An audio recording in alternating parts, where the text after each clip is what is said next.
La démonstration de l'immortalité de l'âme humaine à la différence de celle des animaux qui est, elle, mortelle. Comment est-ce qu'on démontre ça?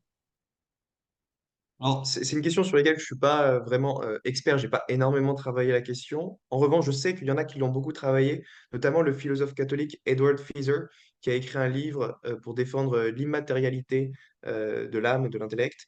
Euh, mais l'idée, en gros, c'est la suivante, c'est de reprendre le concept d'âme au sens aristotélicien. Donc, Aristote il distingue trois degrés d'âme, l'âme matérielle, l'âme sensible et l'âme spirituelle. Et donc, les animaux ont justement une âme sensible.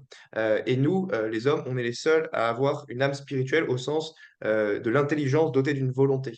Donc, on est capable d'avoir un esprit qui se projette dans l'avenir, qui est capable de conceptualiser des choses abstraites et voilà, d'atteindre des objets purement abstraits, ce dont ne sont pas capables les animaux, qui ne sont pas capables d'abstraction ou de conceptualisation.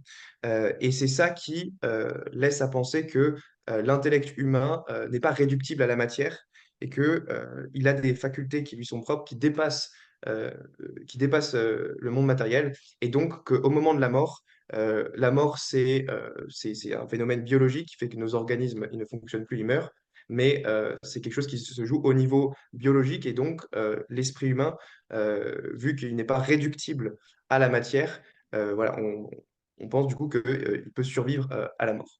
Donc tout ça, c'est assez brouillon parce que je n'ai pas beaucoup étudié le sujet, mais en gros c'est ça que défendent un bon nombre de philosophes de l'esprit, que l'intellect est immatériel parce qu'il est capable d'atteindre des objets qui sont immatériels, et ce dont sont incapables les animaux. Mhm, très bien. Et les animaux, on dit souvent qu'ils agissent par instinct et non pas par une conscience animée telle que l'être humain. Donc, en effet, je Oui. pense que là, la réponse, me semble-t-il, est claire.